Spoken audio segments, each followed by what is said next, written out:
Grim prospect. They'll either hack us into pieces, or drag us off to labor in chains.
You mad? Don't shake that!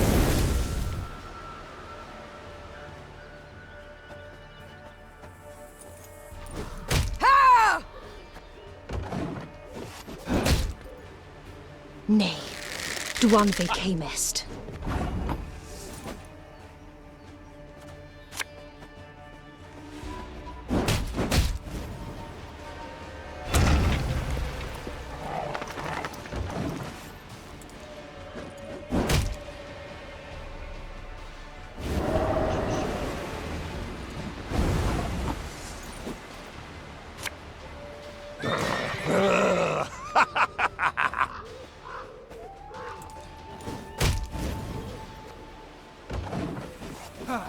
Kayam! Yeah, yeah! Yoves!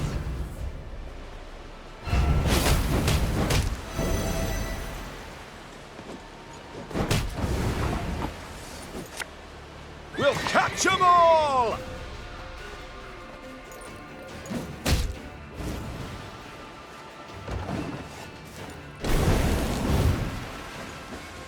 Try it!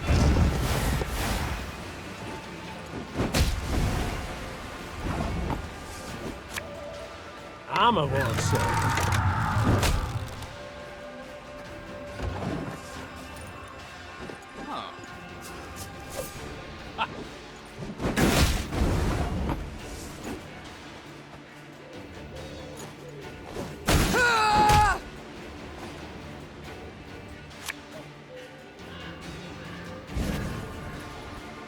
That bit the white of an eye from half a league away.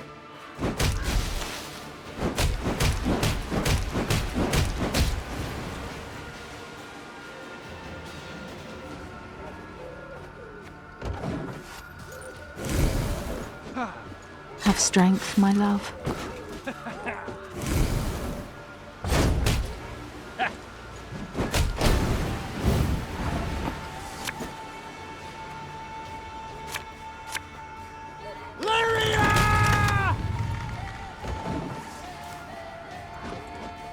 Oi! Hey there! Come here!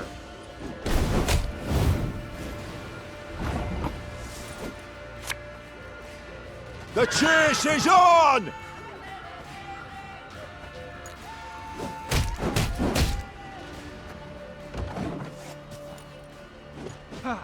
Dwarf!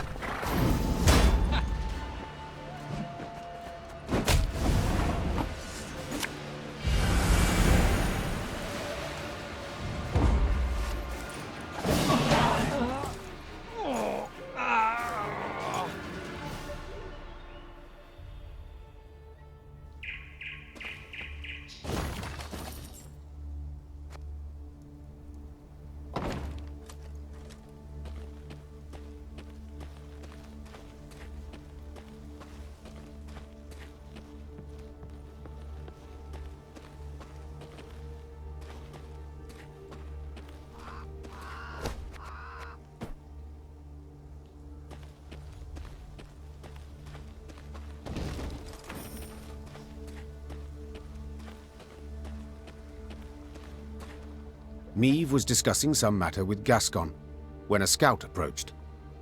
His blood-streaked uniform revealed the matter to be urgent, so the Queen cut short her conversation and requested a report. We were scouting, milady, and we found a cave entrance. Small scattering of elves guarding it, but we took them right out. Gascon scratched his chin. I'd wager 10 Novigrad crowns there are more Scoia'taels squirreled away inside. We strike afore they know we've snuffed out their guards, we might well catch them by surprise. But we must act quickly. Then let us act. Gather some men and prepare them for an attack. But keep quiet. The Lyrians crept into the cave. They moved carefully, noiselessly even, avoiding notice for quite a while. Nevertheless, elven warriors soon came pouring out of a side cavern.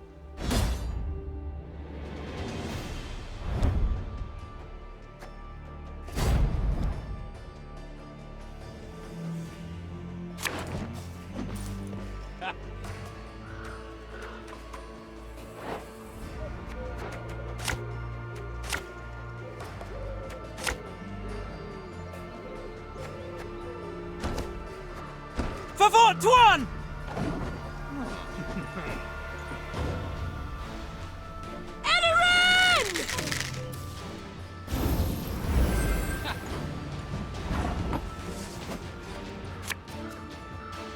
Catch!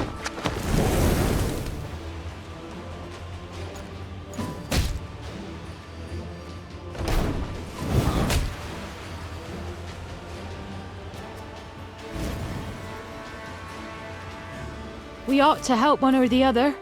Oh my. Oh, my little A. We ought to help one or the other.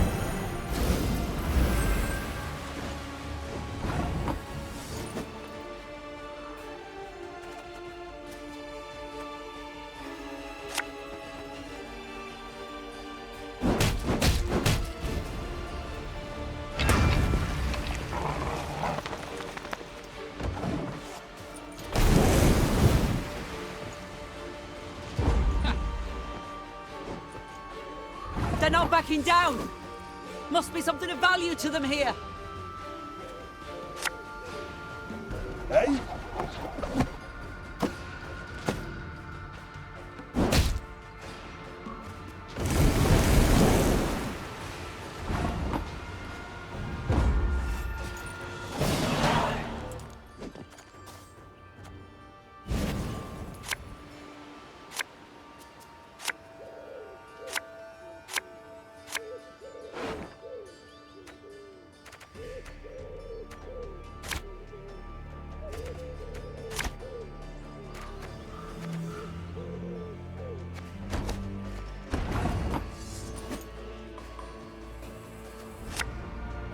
Coin never stinks, no matter how rank the pouch.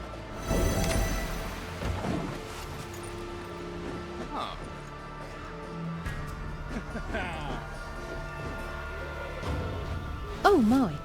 Oh, my little A.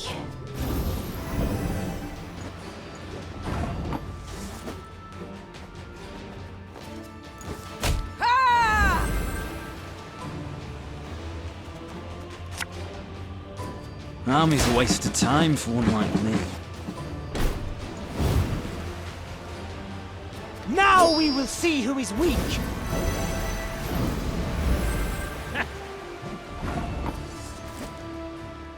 There's a time to reap, a time to sow, and a time to die. Ever have a storm knock out one of your teeth?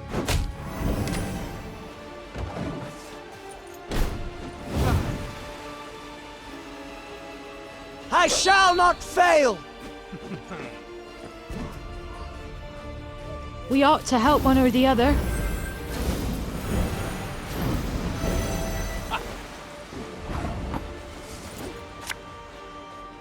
I've hit the white of an eye from half a league away.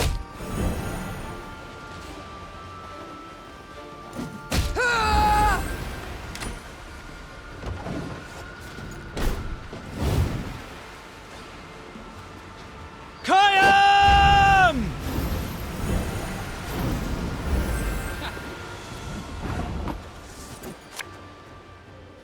Bigger they are, easier they are to target.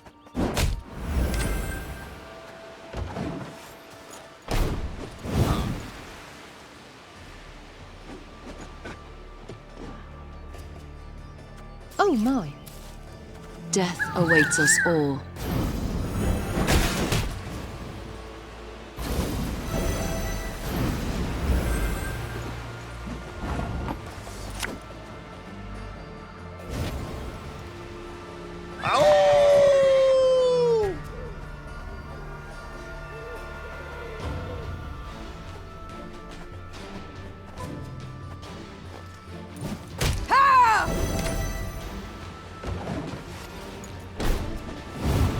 Death to humans!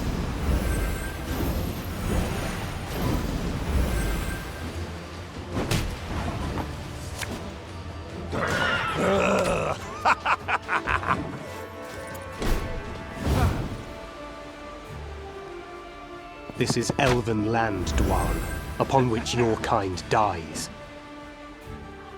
Oh, my little lay.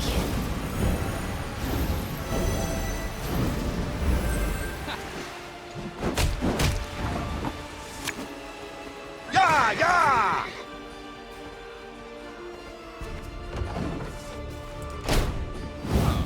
Death to all Dwan!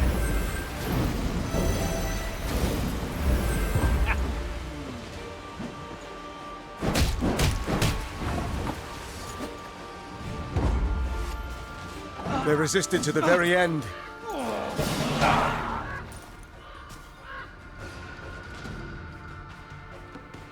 When the Lyrians broke the elven ranks, Meve was convinced their foe would retreat and regroup. But to her surprise, the Scoia'tael fought to the bitter end. She concluded there must have been something truly valuable hidden in that cave. As Meve entered the next chamber, her nose caught the stink of blood, pus, and urine. Then she understood. The elves were using the cave as a field hospital. Wounded fighters lay by the cavern walls. They made no attempt to defend themselves, nor to beg, nor to make peace with the gods. They merely watched the Lyrians calmly, with stark contempt. Milady, Whispered Rayla. you saw what the Scoia'tael are capable of. What they do to humans. They would have no mercy for... Reynard, usually calm, could not hold back and cut Rayla off. What, pray, do you suggest? That we murder the wounded? The warrior responded in a whisper, slowly emphasizing her words. I suggest you leave. Leave me and my men. We'll take care of the rest. Meve looked the warrior in the eyes and was terrified by what she saw. No, Rayla. We shall not touch them. Do you understand? Rayla was quiet for a long moment. Finally, she nodded and left the cave. Reynard followed her with his gaze, hand on hilt. Reynard, listen to me. You are to keep a close watch on Rayla until we are at least a day's ride from this cave. If she separates from the column, if she tries to double back, I wish to hear about it. Do you understand? Reynard nodded. Despite the day's victory, they left the cave in a somber mood.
Maeve's path took her to the village of Eichenfurt.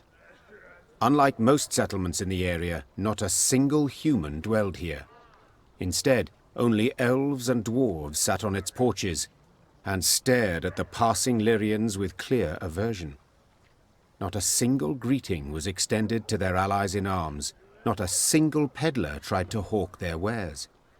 The only sound was that of snapping shutters and slamming doors. Something's amiss, Rayla said, furrowing her brow. Order a halt, my lady, and give me a moment to look around. You've a quarter of an hour. Maeve said as she dismounted. And not a moment more. The Queen sat in the shade of a large pear tree. She shut her eyes and listened to the chirping of crickets in the grass, savouring a rare moment of relaxation. But the calm did not last. Within moments, one of her scouts returned, a certain Sergeant Niedermere. Tears streamed down his weathered, scar-pocked face. Lady, come with us, please. You'll need to see this for yourself. The sergeant led her to the still smouldering remains of a mill. Her soldiers were picking things out from the ashes. When she got closer, she realized in horror they were human skulls, some no larger than apples. Tell the villagers to gather by the well. The Queen said in a strained voice. Or be executed. The elves and dwarves attempted no denials. They admitted Eldain and his Scoia'tael had helped them round up all the humans in their village, march them into the mill, then set it aflame. They stole our lands. They filed our names, beat us, murdered us in bloodthirsty pogroms, shouted one of the dwarves. They had it coming to them. Got their comeuppance, I'd say. Maeve was no stranger to the cruelty of war, but the enormous evil she found in Eichenfurt overwhelmed her. She felt a terrible weight on her chest, found it hard to draw breath, and her head spun. She felt she could hear the cries of humans being burned alive. Ma'am, whispered Reynard. You must pronounce something. Or simply turn the matter over to me, Your Grace. Rayla interrupted. I know what to do.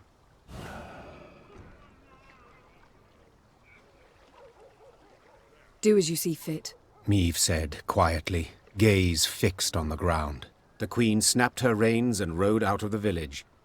She did not want to witness the bloody massacre of non-humans her soldiers were about to perpetrate. What she had seen at the mill already sufficed to keep her awake for many nights to come.